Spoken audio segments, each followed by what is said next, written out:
días, un gusto recibirles con las primeras noticias de TV Ciudad. En una jornada que, hay advertencia de color naranja en la zona sur del país, 22 grados de temperatura. Vamos a repasar rápidamente el pronóstico de meteorología para las próximas horas en el área metropolitana, pero ya les adelantamos que hay situaciones bastante complicadas en algunos departamentos del territorio nacional. Decirles que hoy la máxima va a ser de 26 grados en Montevideo, van a seguir las lluvias y las precipitaciones. La advertencia naranja que vamos a comentar enseguida, que está vigente en este departamento. Mañana jueves 21 de marzo, las temperaturas extremas 16 y 20 grados, el cielo va a estar nuboso, se aleja la probabilidad de lluvias, estas serán aisladas, pero al final de la jornada se prevé una mejoría. El viernes 22 de marzo también las temperaturas extremas 2 y 21 y también el cielo se mantendrá algo nuboso con periodos de soleado. Recordarles que estamos en una advertencia de color naranja para esta zona sur del país, lo vemos allí. Con una perturbación atmosférica asociada a una masa de aire húmedo inestable que está generando tormentas en algunas zonas puntualmente fuertes y severas. Cabe destacar que se podrán registrar además lluvias abundantes y copiosas en corto periodo de tiempo y caída de granizo, así como intensa actividad eléctrica y rachas de vientos muy fuertes. Actividad eléctrica que se está viendo no solo desde anoche, sino esta mañana aquí en Montevideo y buena parte del territorio sur del país. Algunos temas que vamos a estar compartiendo con ustedes hasta las 9 de la mañana. Algunos tienen que ver con esto que dijimos de las lluvias, pero también con temas sanitarios, porque ustedes saben que el Ministerio de Salud Pública reportó la muerte de una persona que estaba cursando dengue. Se está investigando si murió a raíz de esta enfermedad o por otras causas. De todos modos, hay más casos de dengue autóctonos, según el último reporte sanitario. Un temporal de lluvia y de viento está azotando, como dijimos, gran parte del sur del país, las zonas más afectadas, los departamentos Florida y San José. Florida con efectos de una severa turbonada con vientos de hasta 140 kilómetros en la hora. También estuvo hablando ayer el presidente de la República, de Luis Lacalle Pou, en su pasaje por Soriano. Dijo que hay que pararse en la ley de riego del Frente Amplio y pidió al ministro de Ganadería no crear más burocracia para hacerse cargo del tema. También hay novedades en el Sindicato de la Construcción, están realizando un paro a partir de las 9 de la mañana hasta las 13 horas por el fallecimiento de un obrero de la construcción. Vamos a tener este tema más adelante y sobre las 8:30 de la mañana vamos a estar recibiendo con muchísimo gusto a Vicenta Camuso, activista de los derechos humanos, de los derechos de las personas afrodescendientes, porque ayer se presentó un informe alternativo al Comité de Expertas de la CEDAW sobre derechos de las mujeres. Esto se presentó ante Naciones Unidas y formará parte de este informe país. ¿Cuáles son las cosas que quedan pendientes en materia de igualdad hacia las mujeres? Esto será a partir de las 8:30 de la mañana. Y ahora, ¿qué les parece si abrimos una ventana hacia las calles de Montevideo? Calles que, ustedes verán, están mojadas a esta hora. Y hay varios cortes para anunciar @IMTránsito, @MBDTransporte para seguirlo en tiempo real a través de las redes sociales. ¿Dónde no se va a poder circular hoy? Miren allí cómo la lluvia está empañando todo. Brito del Pino desde Charrúa hasta Gestido, hasta las 2 de la tarde va a estar interrumpida la circulación. Maldonado desde Yaro hasta Frugoni, esto también será hasta las 4 de la tarde. Gaboto entre Colonia y 18 de julio, el corte se va a mantener hasta casi fines de marzo, hasta el 27 de marzo no se va a poder circular por Gaboto entre Colonia y 18. José Vázquez Ledesma entre Francisco Vidal y Benito Blanco, el corte será hasta las 5 de la tarde. Y comenzamos con temas sanitarios porque el último reporte del Ministerio de Salud Pública sobre el dengue nos informaba que falleció un paciente que cursaba esta enfermedad. Hay una investigación epidemiológica para determinar si efectivamente fue el dengue la causa de su deceso. Además, se reportaron 13 casos nuevos, 8 de dengue autóctono, 5 de dengue importado. Hay en total 21 casos de dengue autóctono, 78 importados, que tiene su origen principalmente en Brasil, Argentina y Paraguay. 8 personas se encuentran internadas, de las cuales 2 se encuentran en centros de tratamiento intensivo. de los casos autóctonos diagnosticados en las últimas horas, 6 corresponden al departamento de Salto, 1 al de Montevideo y 1 a Artigas. Los 5 nuevos casos importados se reportaron también en Montevideo, Maldonado, Canelones, Salto y 33. Por otra parte, el Ministerio de Salud informó que hay 33 casos probables de dengue en usuarios que tuvieron resultados positivos en el test de antígeno.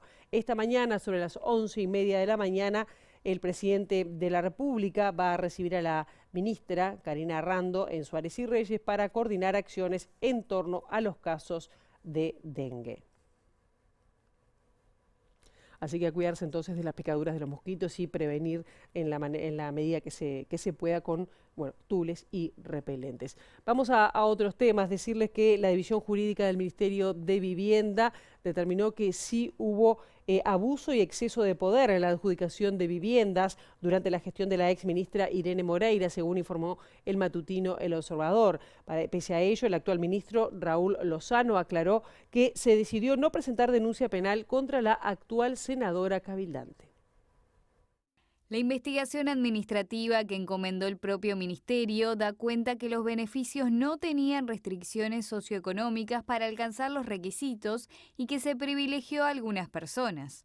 La directora de Jurídica, Marcia Senatore, desmintió lo dicho por Irene Moreira y aclaró que los casos se trataron como si fueran de emergencia habitacional, cuando los hechos no lo eran y las familias tenían ingresos superiores a la línea de pobreza. La investigación también da cuenta de 3 casos derivados durante el gobierno frente amplista, en donde se aclara que fueron autorizaciones de ingreso transitorio a los efectos de evaluar o analizar la situación del núcleo familiar, mientras que en los casos analizados en el periodo del año 2020 y 2023 se solicitaba por la Secretaría Ministerial adjudicar el cupo reservado en determinado complejo y a determinadas personas. En entrevista con Desayunos Informales, el actual titular de la cartera, Raúl Lozano, dijo que las funcionarias a cargo de la investigación le aseguraron que no había ilegalidad.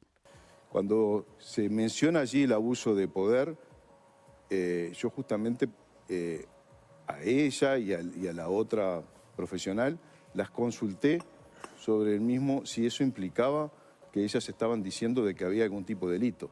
Ambas me manifestaron lo contrario, de que no es lo mismo en el derecho el abuso de poder que el abuso de funciones. Por lo cual, para mí, desde el punto de vista administrativo, que eran las medidas que a mí me correspondían tomar como ministro, fueron las que adopté.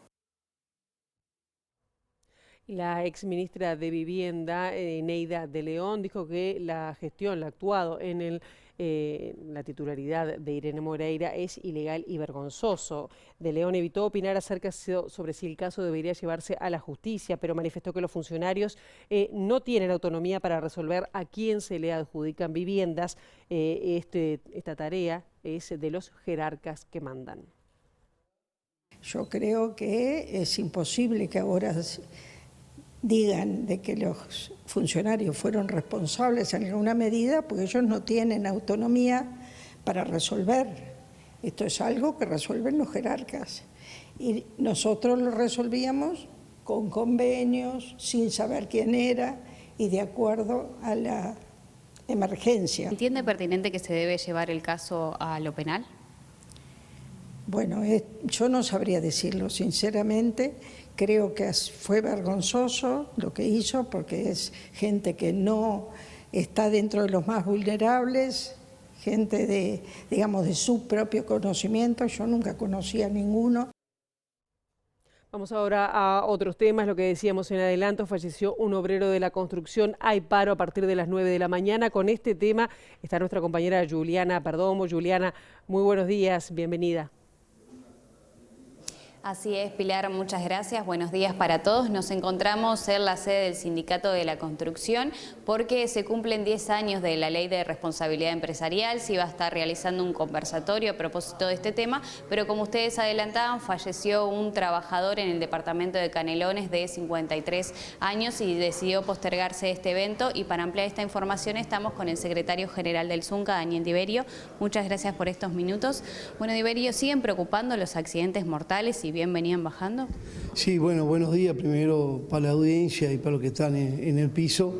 Sí, muy preocupante. Primero que nada, bueno, la solidaridad con la familia del trabajador fallecido, con sus allegados, y el conjunto del gremio está claro que está muy preocupado porque, a pesar que hemos tenido muchos avances a partir de que se votó la ley de responsabilidad penal empresarial, sigue habiendo siniestros y muchos de ellos mortales, como lo que vimos los otros días. Entonces, es una preocupación y nuestra exigencia es seguir trabajando para generar herramientas para que no existan malos siniestros.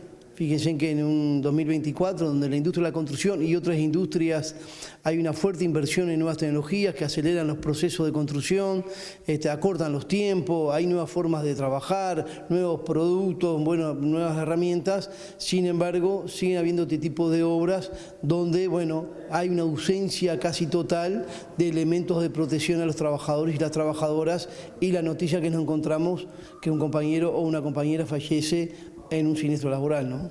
Ustedes habían solicitado una fiscalía especializada, pero se les dijo que no hay presupuesto. ¿Qué otros mecanismos se pueden abordar? Bien, la ley se votó hace 10 años, como decían ustedes. Esa ley que fue muy discutida en su momento. Yo recuerdo que toda la oposición de gobierno en su momento, o sea, el Partido Nacional, el Partido Colorado, el Partido Independiente, el sector empresarial, reclamaban que no saliera, que no se votara, primero porque decían que era inconstitucional, que no iba a resolver nada, que iba a haber una gran desocupación.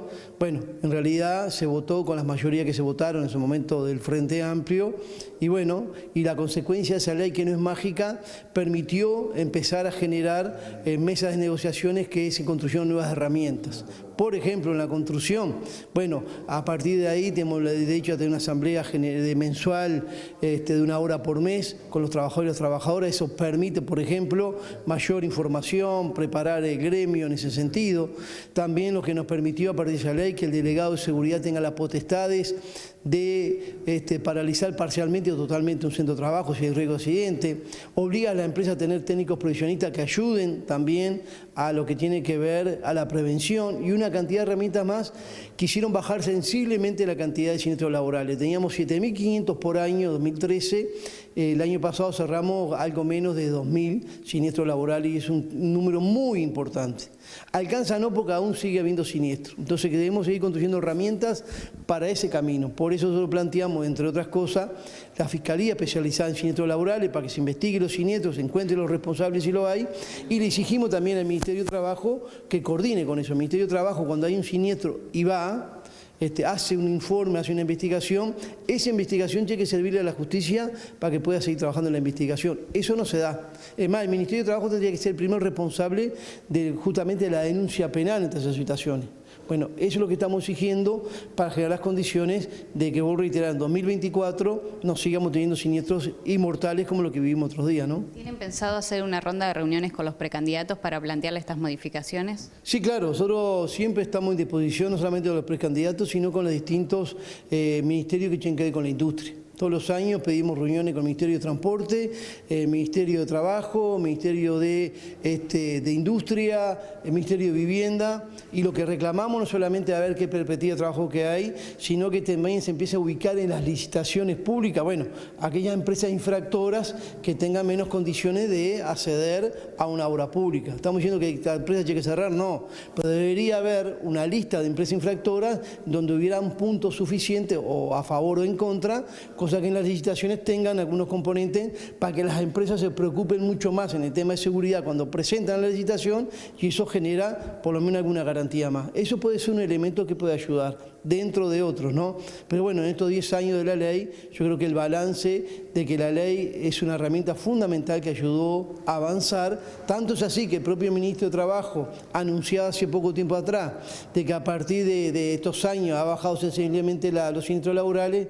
Claro, él adjudicaba eso a la sensibilidad del sector empresarial y a lo que había sido su proceso de trabajo en su ministerio. Se olvidó decir el ministro que en ese momento él era senador de la República y fue de los que votó en contra de esta ley. Bienvenida la autocrítica y bueno, y el reconocimiento que estábamos acertados los trabajadores en aquel momento cuando nos movilizábamos para lograr este objetivo que fue esta ley de responsabilidad penal empresarial, ¿verdad? Liberio, y les reiteramos que hay un paro de 9 a 13 horas por este fallecimiento. Sí, los trabajadores de la construcción ya tenemos definido hace muchos años en la Asamblea General, que cuando hay un compañero fallecido en siniestro laboral, paramos de 9 a 13, nos movilizamos, y también el gremio, los trabajadores que somos afiliados al Zunca, aportamos una hora de nuestro jornal para la familia de ese trabajador o trabajadora. Claro que esto no resuelve el tema del compañero fallecido, pero bueno, le intentamos rodear a la familia con esas cosas, y el Zunca Solidario, que es una fundación que tenemos acá, también acompaña a la familia, a sus hijos, bueno, en todo lo que sea necesario. Apoyo psicológico. Apoyo psicológico, y a veces con las brigadas terminamos alguna casita que quedó sin terminar de esa familia. Tratamos de ayudar para que, bueno, el tema tan difícil que se está viviendo sea más llevadero, ¿no? Muchas gracias. Gracias a ustedes.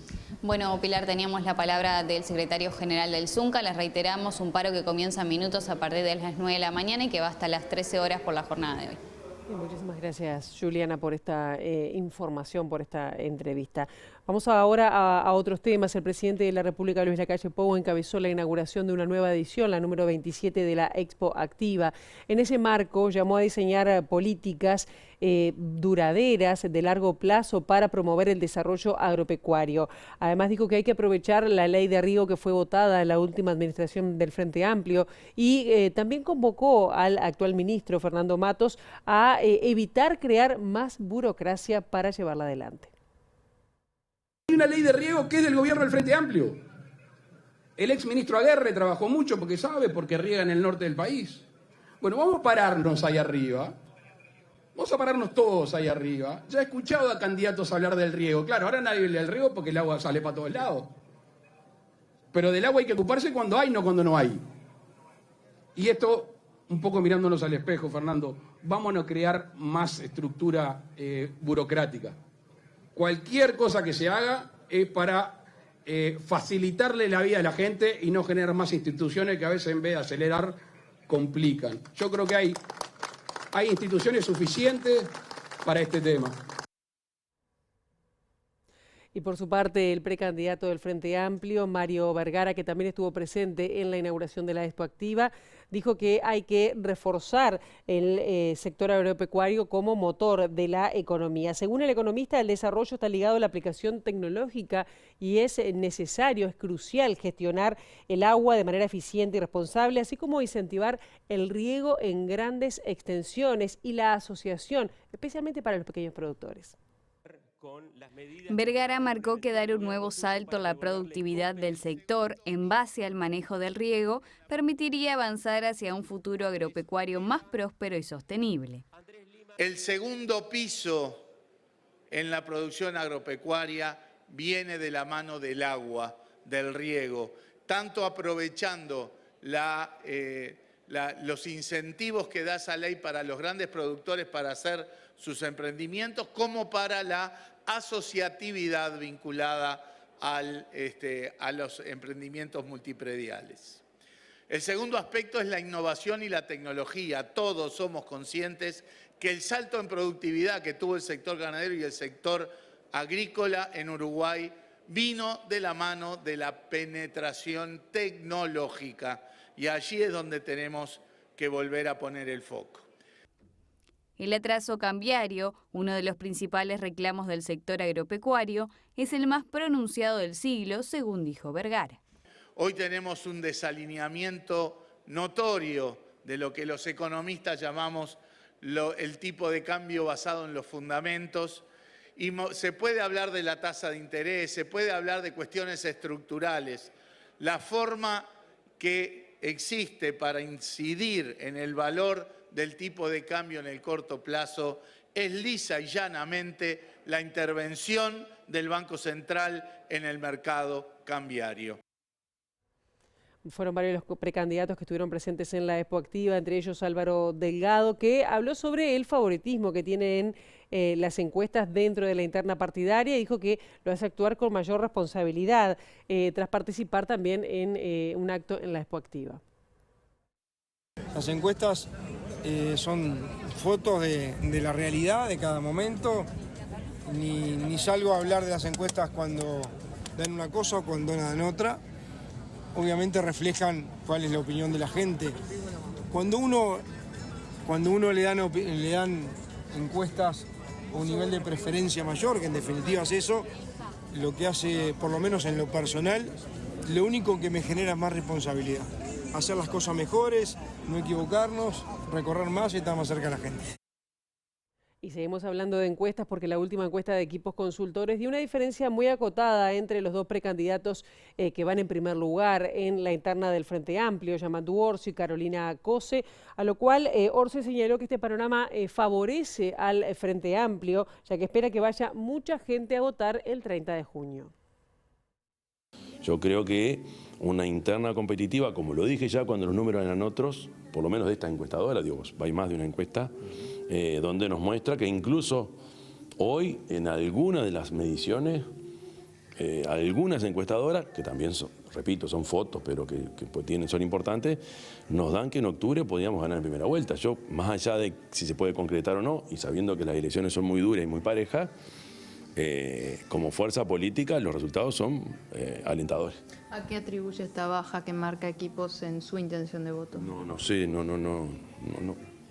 Yo no los interpreto, digo, tampoco a lo que voy es el frente en su conjunto, con los actores que tiene, 40 y pico %, dos de ellos, dos de nosotros, yo creo que nos posiciona como para que en junio vaya muchísima más gente a votar de la que esperábamos. ¿Cuál es el piso que se plantea? Yo creo que no podemos votar menos de 360 a 370 mil votos.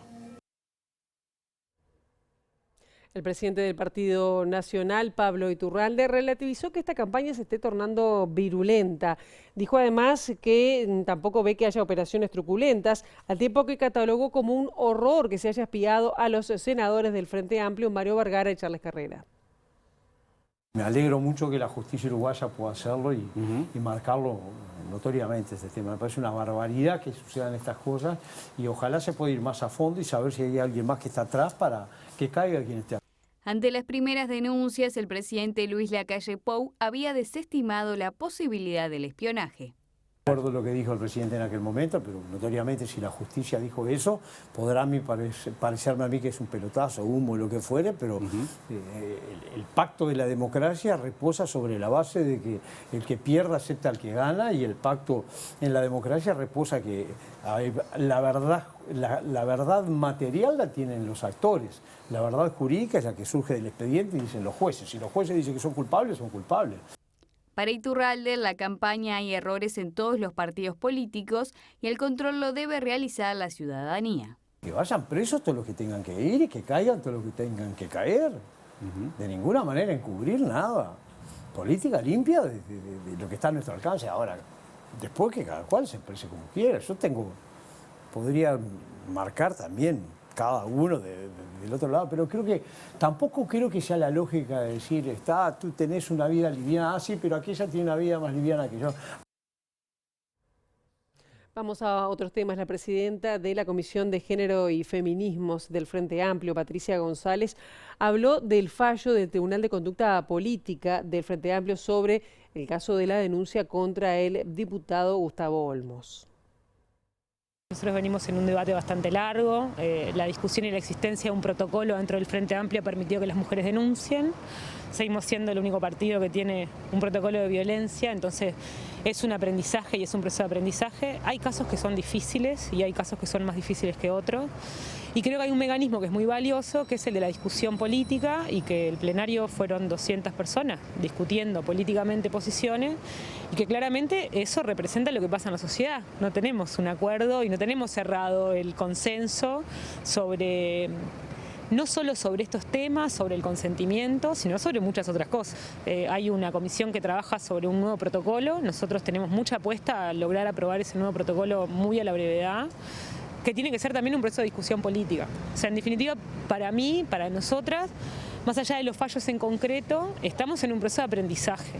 Tiene que haber algo de resarcimiento, ¿no? Tiene que haber cuidados, tiene que haber medidas cautelares, tenemos que pensar cómo se reincorporan las personas a la vida política. Es una cosa difícil la política, ¿no? No es un trabajo en el que cumplís un tiempo, pasás un año y después volvés y está. O sea, la legitimidad política se erosiona, entonces hay una discusión que requiere un poco más de profundidad para el debate.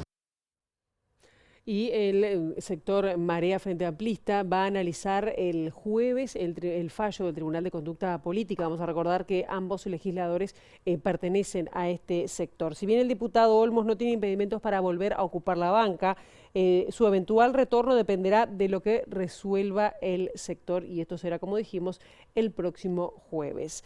Vamos a otros temas. Personas vinculadas al arte y la academia enviaron una carta abierta en la que cuestionan el apoyo estatal a una exposición de artistas israelíes en el Museo Nacional de Artes Visuales. Esta muestra, además, busca visibilizar a las víctimas de violencia sexual y de género en el atentado perpetrado por Hamás el 7 de octubre de 2023. El escrito objeta que de esta forma el Estado legitima uno de los argumentos principales que ha utilizado el gobierno israelí para justificar la matanza y el asedio al pueblo palestino. La directora nacional de Cultura, Mariana Weinstein, dijo que hay mucha intolerancia en quienes firmaron la carta y defendió la pertinencia de esta muestra.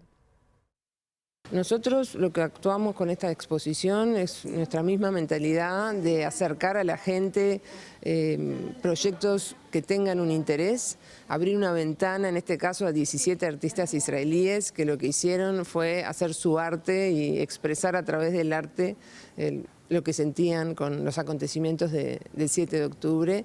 Sobre todo aprovechamos la oportunidad que nos ofrecía esta muestra para hacerlo en el mes de la mujer, porque las obras de estos artistas están específicamente dedicadas a la violencia contra la mujer, a violaciones de mujeres, asesinatos de mujeres. Y nos pareció que era muy relevante, porque esto va a ser 20 días. ¿No? La intolerancia de la gente que escribió esa carta es bastante grande también, porque es una muestra de 20 días de ver lo que hacen artistas. Yo en realidad nunca pensaría en destruir una obra o en prohibir una obra, prefiero verla, ¿no? Prefiero verla con curiosidad y después sacar mis conclusiones. Te decía que en el Espacio de Arte Contemporáneo tuvimos 3 meses, no 20 días, una muestra que se llamó Rumores y Clamores del Sur, donde había banderas palestinas, donde había un afiche de Che Guevara en la puerta gigantesco. Los museos creo que no están para agradar a todos. Se hacen cosas y lo ideal es cuando realmente despiertan reacciones, que es lo que busca hacer el arte. El arte por naturaleza es provocativo. Y vamos a seguir hablando de artes porque según un relevamiento de mujeres y disidencias de la música hecho este año, en promedio la presencia de mujeres en festivales musicales patrocinados por el Estado ronda el 22%. Hace 2 años que la Comisión de Derechos Humanos, Equidad y Género del Senado estudia un proyecto de ley para justamente regular el acceso a las artistas, mujeres y disidencias en estos espectáculos.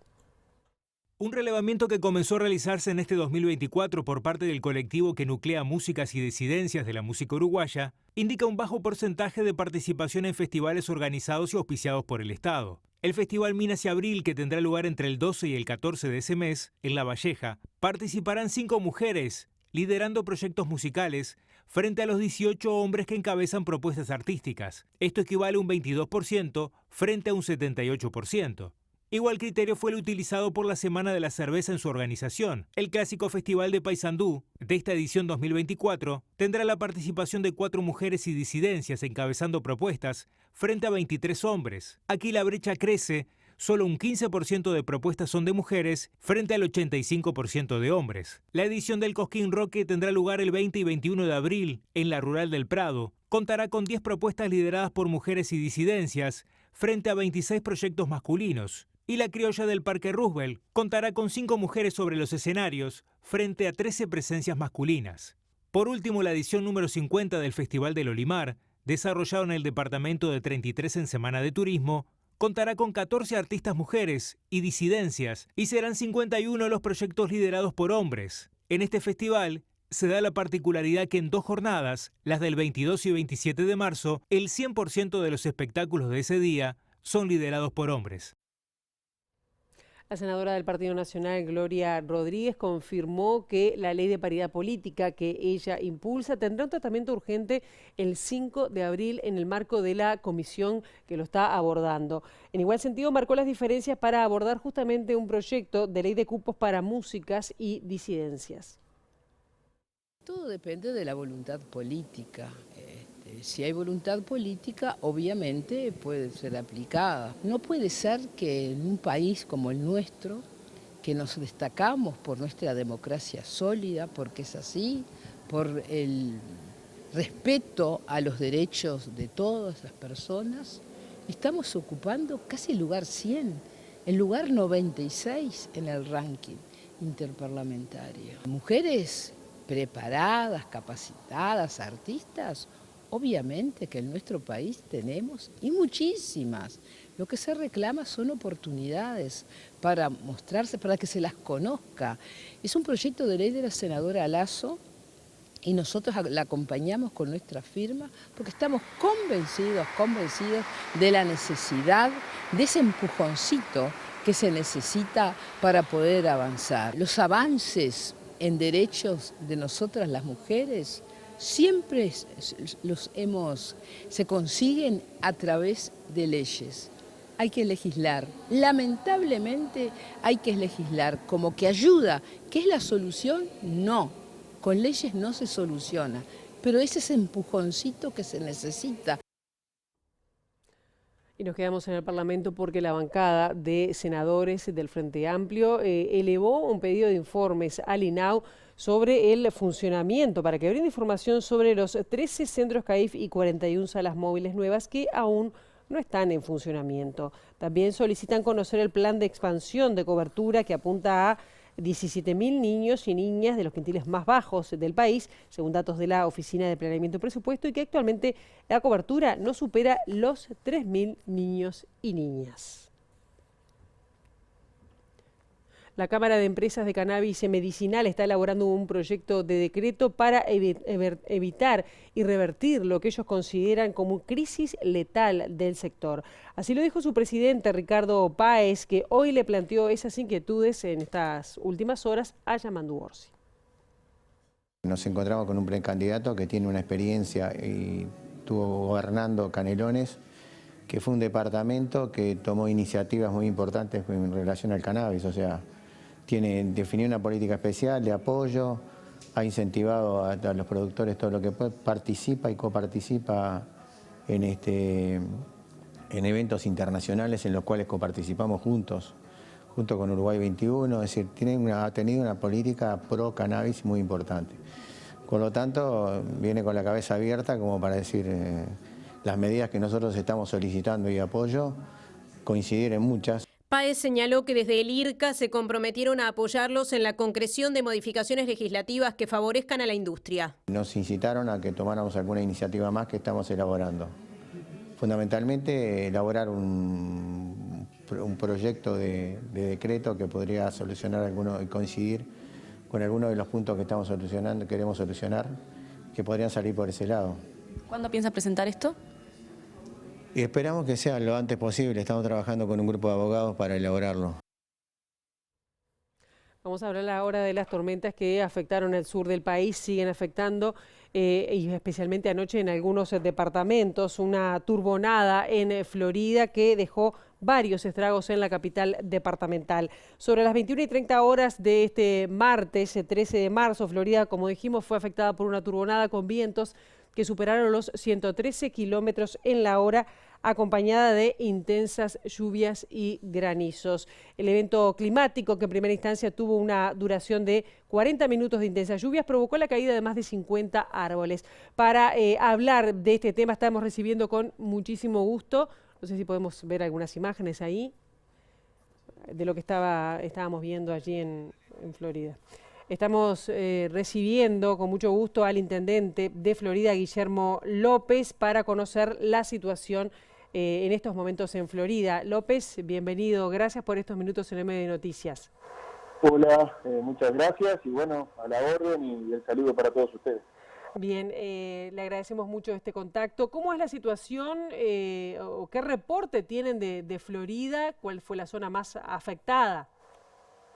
Bueno, efectivamente lo que pasó fue a partir de las 9 de la noche, ráfagas de viento de mucha intensidad, por encima de 115 kilómetros por hora, lluvia intensa, decenas de milímetros en lapsos muy cortos de tiempo, y a su vez granizo y bueno, y todo lo que eso se podrán imaginar que genera, encima de los eventos que hemos tenido la semana pasada desplazados y de evacuados por la suba del nivel del río Santa Lucía Chico aquí en la ciudad de Florida y también el 25 de agosto. Ha generado caída de árboles, redes de alumbrado, redes de energía eléctrica, interrupción de la vía pública, voladuras de techo en vivienda, voladuras de techo en edificios públicos sensibles como el hospital y algún centro educativo. Bueno, y desde el mismo momento que se subió el evento, nos constituimos allí en el Centro Coordinador de Emergencia y generamos todo el despliegue para que estén dadas las condiciones de seguridad, tanto en el tránsito como para evitar ningún problema de la salud de nadie, sobre todo con la peligrosidad que implican la lluvia, el agua y el viento en lo que es energía eléctrica. Y bueno, y la información que nos ha llegado es que por suerte no tenemos que lamentar ningún lastimado y ni nadie afectado de su integridad física. Así que seguimos trabajando luego de la madrugada para resolver los lugares más problemáticos y liberar el tránsito y demás. Eso se cumplió, evacuar 25 o 30 personas que por las intensas lluvias en los drenajes urbanos tuvieron algún inconveniente, sobre todo en el arroyo Tomás González por su desborde. Y bueno, y seguimos trabajando en la mañana de hoy, monitoreando la situación porque estamos en la alerta naranja y sobre todo viendo cómo se van desarrollando los hechos para que cuanto antes y el clima lo permita recuperemos la normalidad. Bien, López, seguiremos atentos a la situación que sucede en Florida y bueno, alegrarnos de que no hay víctimas, por lo menos hasta el momento, sobre esta turbonada de ayer. Gracias por este contacto. Bueno, gracias, el agradecido soy yo y quiero agradecer especialmente el trabajo de toda la interinstitucionalidad en el SECOED, los batallones con asiento aquí, la policía, el director del SINAE, el mismo presidente de la República atento al tema, los servicios de espacios públicos, de vialidad, de obra, de la Intendencia de Florida, que bueno, UTE, todos los bomberos, por supuesto, policía, como decía, que ha permitido, con las salvedades del caso, atender rápidamente las cuestiones prioritarias y no tener que estar lamentando ninguna desgracia. Me imagino que además la evaluación total se hará ya con la luz del día que está pasando ahora. ¿Sigue lloviendo? Toda la madrugada llovió, ahora está dando un alivio, pero bueno, los pronósticos no son alentadores y bueno, esperemos que dé una tregua para poder ir evaluando los daños y sobre todo ir dando respuesta a todos los afectados. Guillermo López, muchísimas gracias, intendente de Florida. Estamos con este contacto directo a el centro del territorio nacional por la afectación de la turbonada. Gracias. Y nosotros ahora hacemos una brevísima pausa y ya seguimos con el segundo bloque de MBD Noticias. No se vayan, miren la entrevista.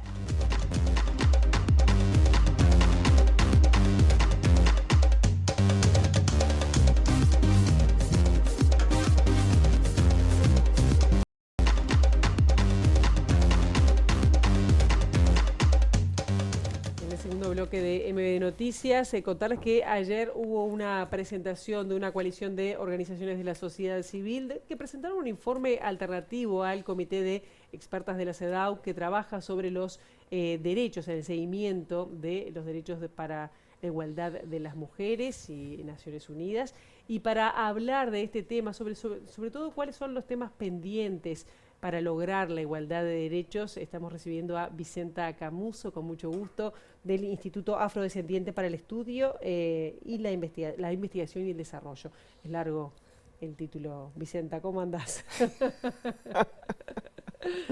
Bien, muy bien. Bueno, muchísimas gracias, Pilar, por recibirme. Muchas gracias a TV Ciudad por siempre darnos el espacio a las mujeres para poder conversar de estos temas que son tan importantes. ¿Cómo no? ¿Y qué desafíos están pendientes o cuáles son los puntos centrales de este informe alternativo al que presenta Uruguay ante Naciones Unidas? Vamos a decirlo así.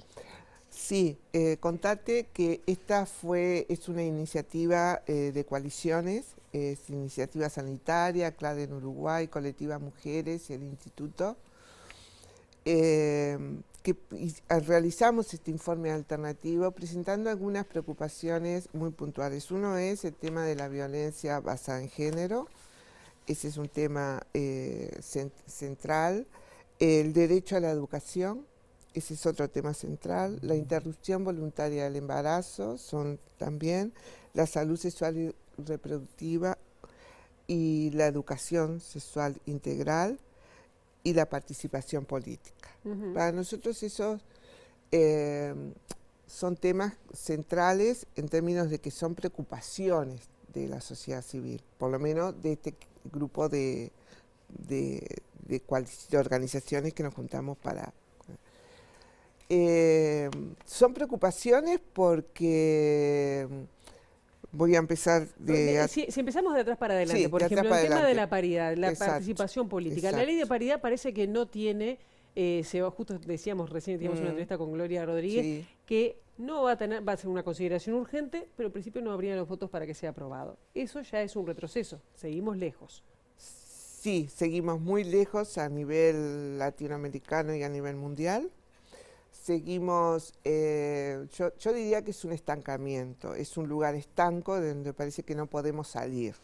Creo que los avances han estado con la lucha de todas las mujeres, de las mujeres políticas, de las mujeres activistas, de las feministas, pero es un lugar que parece que queda de estanco. Ayer en la actividad nosotros presentamos esto públicamente y una de las cosas que se planteaba era, bueno, ¿qué cuerpos están en el Parlamento? ¿No? Y los cuerpos que están en el Parlamento son cuerpos masculinos, mayoritariamente. Y si uno mira todo el escenario, no solo en el Parlamento, en el gabinete, en las...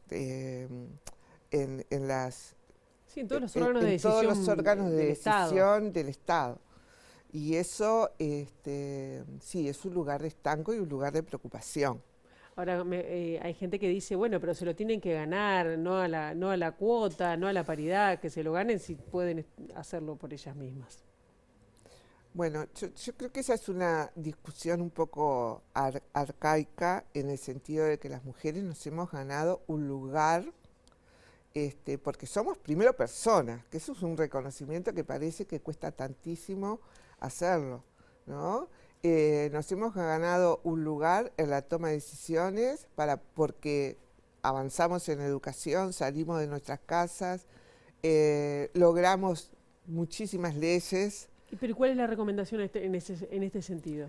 La recomendación específica, perdón, pero lo tengo acá anotado porque son muchísimas. El CEDAW no es solamente una o dos recomendaciones. Pero sí la recomendación sobre la paridad es que realmente se avance en la participación de las mujeres y se alcance la paridad, se vaya a la paridad. Esa es la recomendación, en términos de hacer campañas, en términos de realmente poner en las convocatorias, que no sea un costo para las mujeres estar en una lista, ¿no? Esa es como la recomendación principal que hace la CEDAW, porque en realidad las mujeres no, así como está planteada las organizaciones partidarias y el no cumplimiento de la legislación, no se llega a la paridad. Entonces la recomendación es fortalecer, hacer campañas, permitir realmente que las mujeres puedan acceder. No accedemos porque no queremos, no accedemos porque no nos dejan. Y que con respecto al tema de la violencia, que es otro tema que también se ha trabajado, que además se ha mantenido el número de femicidios, que es la punta de un iceberg, ¿no? Sí. De otras violencias. Sí. ¿Cuáles son las recomendaciones o lo que ustedes plantearon allí como informe alternativo? Bueno, nosotros como informe alternativo a las preocupaciones, lo que les planteamos a la CEDAW es la situación de falta de recursos reales frente a la atención a la denuncia de situación de mujeres, ¿no? Y algunas preocupaciones. El 76, casi 77% de las mujeres de 15 años y más denunció situación de violencia de género y eso representa 1.1 millón de mujeres. Entonces eso para nosotros es algo que fue un punto de preocupación.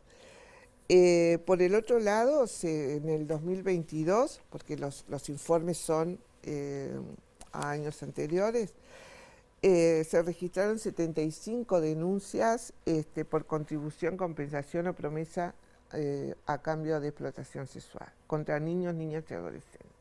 Y el 81% fueron violencias hacia las mujeres. Entonces, esta es una situación que nos dice en forma clara que 3 de cada 4 personas que sufren situaciones de abuso en Uruguay son niñas.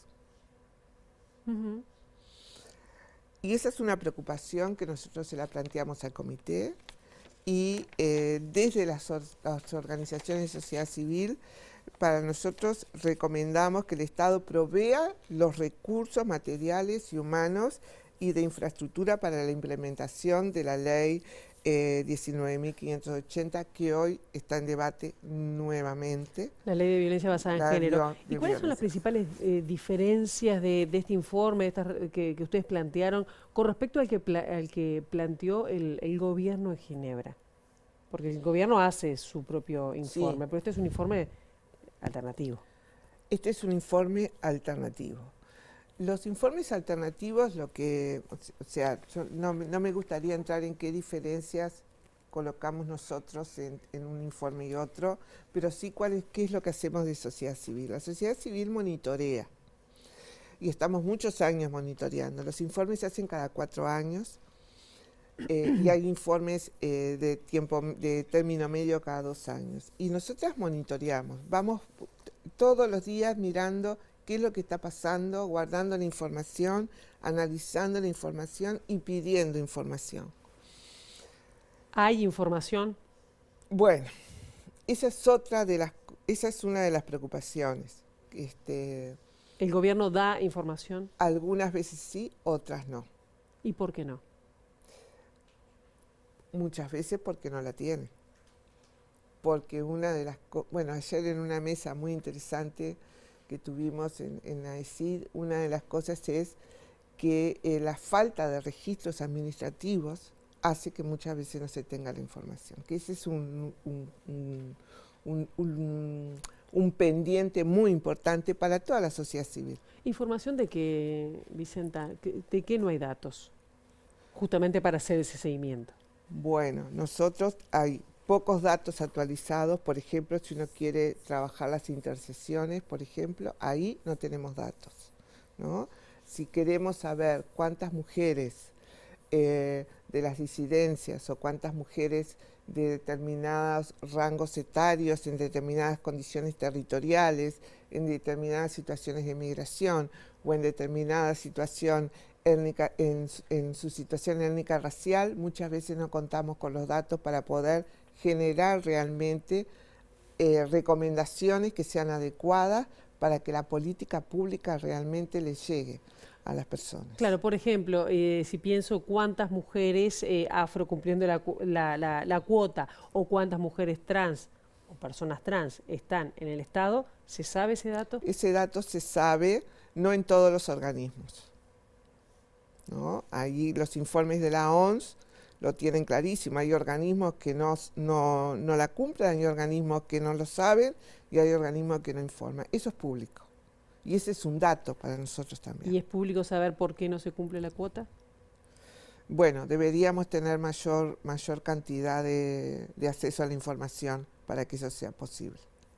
Bien. Sin duda. Vicenta Gamuso, me quedo con muchas ganas de saber un poco más del informe, pero por lo menos quedamos atentas a lo que puede ser este informe alternativo, que seguramente va a ser publicado, público. Ya está público, lo pueden acceder al mismo en las páginas en las páginas de Iniciativa Sanitaria, acá en Uruguay, Colectiva Mujeres, pero además está público en las páginas de las oficinas del Alto Comisionado de Derechos Humanos. Vicenta Gamuso, gracias por estos minutos. Muchísimas gracias a ustedes, muy amable. Y nosotros vamos ahora a otro reconocimiento que hubo en la tarde de ayer en la Junta Departamental, y la distinción fue para Belela Herrera por su activismo en derechos humanos.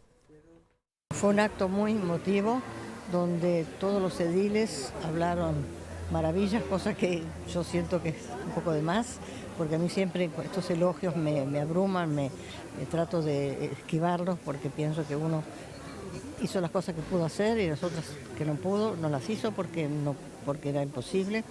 Entonces me imagino que mucha gente pasará lo mismo, así que quedé muy, muy emocionada con la presencia de tantos amigos y amigas. Hermosa Belela. Hasta aquí llegamos con esta edición de MBD Noticias. Ahora quedan en compañía de Ciudad Viva. La actualización informativa a las 13, a las 18:55, un poquito antes de las 19.